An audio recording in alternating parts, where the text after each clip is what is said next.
The winter of 1981 did not arrive with warnings or headlines.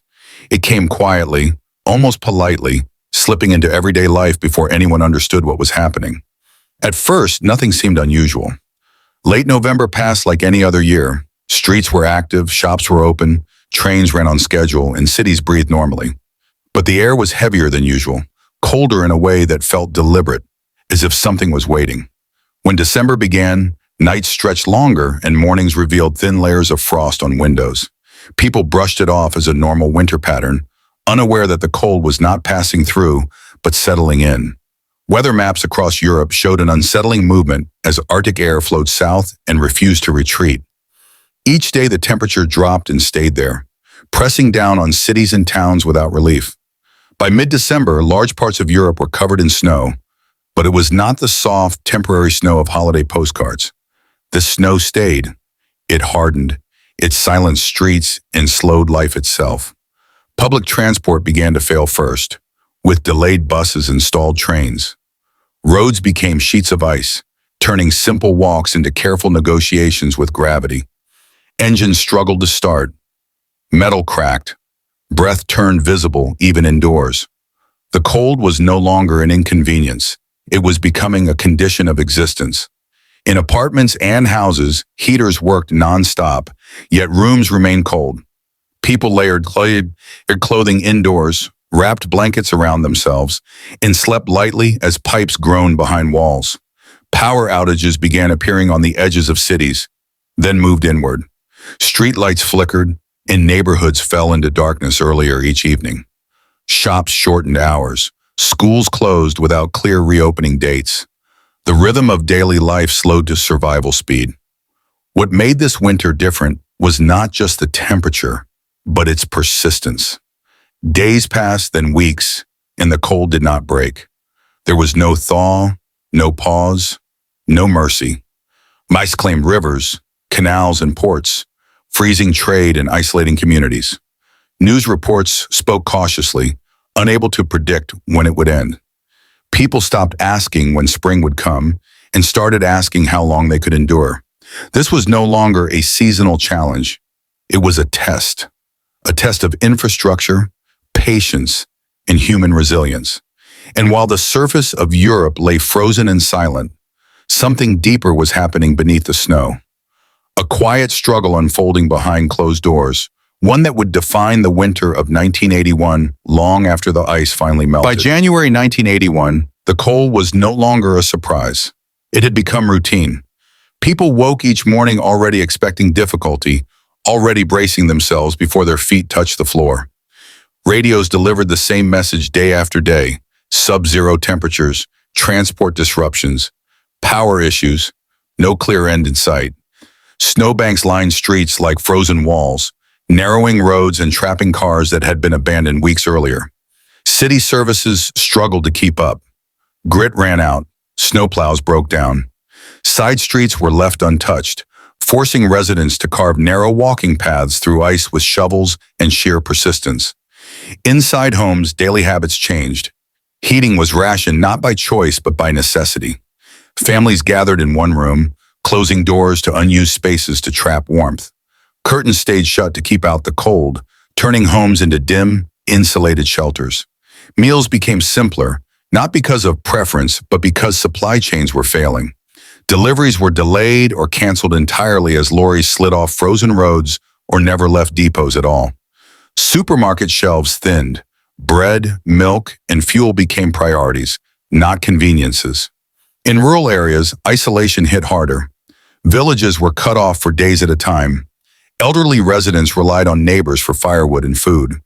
Farmers fought to keep animals alive as water troughs froze solid and feed deliveries stalled. The cold did not discriminate, but it punished distance. Cities suffered silently, while countryside communities endured openly. Schools remained closed, turning children loose into frozen neighborhoods where they invented games out of boredom and snow. Icy football pitches, frozen puddles shattered like glass, breathless laughter mixing with the sound of cracking ice. For adults, work became uncertain. Factories reduced shifts or shut down entirely as machinery failed in the cold. Offices stayed open when possible, but attendance dropped as commuting became dangerous. Trains stopped between stations, buses froze mid-route, and platforms filled with people waiting for services that never arrived. Emergency rooms saw a steady flow of injuries, slips, falls, frostbite, carbon monoxide poisoning from improvised heating attempts. Hospitals worked under strain, their own heating systems pushed to the limit. And yet, life continued in small, stubborn ways. Pubs became refugees, packed not for celebration, but for warmth and shared endurance. Conversations revolved around temperatures, frozen pipes, and rumors of an incoming thaw that never seemed to arrive. Radio stayed on constantly, not for entertainment, but for reassurance, proof that the outside world still existed. Nights were the hardest. Darkness fell early, and the cold deepened after sunset, seeping through walls and windows, no matter how well they were sealed. People slept lightly, listening for unfamiliar sounds. A pipe bursting, a power cut, the silence of a heater stopping. Each morning felt like an achievement. Each day survived was quietly counted. The winter of 1981 was no longer just weather. It was a shared experience shaping behavior, memory, and identity. And as January dragged on, one unsettling realization became unavoidable. This winter was not weakening. It was tightening its grip, preparing for its most punishing phase yet. By early February 1981, the winter was no longer just a hardship for individuals. It had become a crisis for the system itself. What had started as an unusually cold season was now exposing how fragile everyday life really was when pushed beyond its limits. Power cuts spread across regions without warning. Entire neighborhoods went dark for hours, sometimes days, leaving families to rely on candles, fireplaces, or nothing at all. Electric heaters failed the moment electricity vanished, turning living rooms into ice boxes. Frozen pipes burst in waves, flooding homes the moment temperatures briefly rose, only to freeze solid again by nightfall. Councils were overwhelmed. Repair crews worked nonstop. Yet calls for help stacked faster than they could be answered. Salt reserves were depleted, forcing authorities to prioritize only major roads, while residential streets became impassable sheets of ice. Refuse collection stopped in many areas, bins overflowing with frozen waste, attracting animals and adding to the sense of disorder. Shops adjusted by limiting purchases, not out of policy, but survival.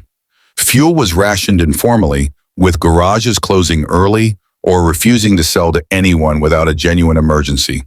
Queues returned, not for luxury items, but for coal, paraffin, and bottled gas. People waited in silence, stamping their feet against the cold, knowing that once supplies ran out, there would be no replacements. Public patience thinned. Frustration crept in where resilience once held firm. Tempers flared on icy pavements and stalled trains. News reports spoke of stranded motorists sleeping in their cars, wrapped in coats and blankets, engines turned off to save fuel. Emergency shelters opened in town halls and community centers, offering warmth to those whose homes had become unlivable. Volunteers worked around the clock, serving hot drinks and soup, many of them facing the same hardships at home. Nature itself seemed locked in resistance. Rivers slowed beneath thick ice, canals froze solid, and wildlife struggled visibly. Birds gathered near buildings for warmth, and reports of livestock losses increased daily. Farmers broke ice by hand to reach water sources, knowing one missed morning could mean death. Communication became unreliable. Telephone lines failed, and rumors spread faster than verified information. People relied on word of mouth, neighbors knocking on doors, checking who was still coping and who wasn't. These small acts of human connection became lifelines. Despite everything, there were moments of quiet strength, shared fires, shared meals, shared silence. The winter forced people inward, not just into homes, but into communities. Yet beneath that unity lay exhaustion. Sleep was broken, anxiety constant. The question everyone asked was the same, whispered or spoken aloud. How much longer can this go on? Because by now it was clear. This was no ordinary winter. It was a test, and the hardest part was still ahead. When the cold finally loosened its grip in late March 1981, it didn't arrive like a celebration.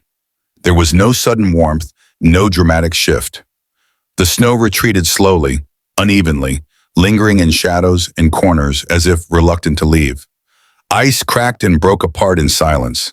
Streets reappeared beneath layers of grime and salt, scarred but passable again.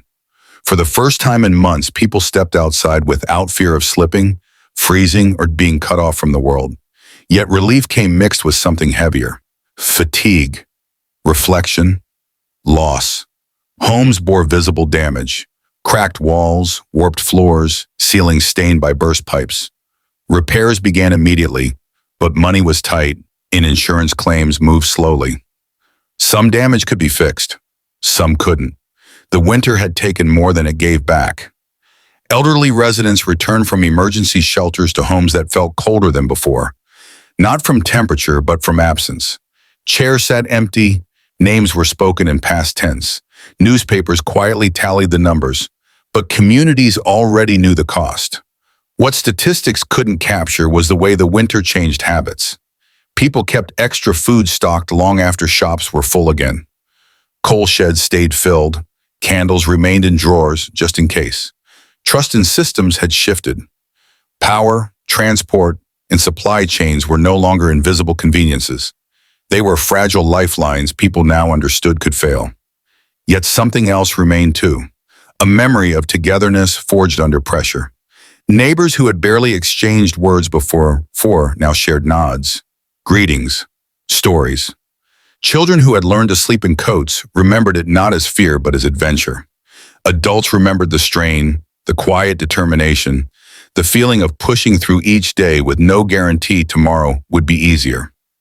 The winter of 1981 became a reference point. Colder than 81, people would say for years afterward. It entered collective memory not because it was dramatic, but because it was relentless.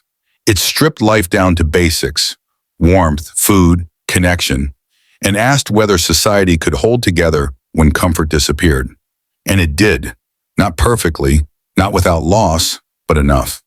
Spring eventually softened the edges. Trees budded again. Children played outside without gloves. Chimneys stopped smoking. Life resumed its usual rhythm, but it was no longer taken for granted. That winter stayed with those who lived through it, not as nostalgia, but as a reminder. A reminder that modern life rests on thin lines. A reminder that resilience is quiet, ordinary, and human.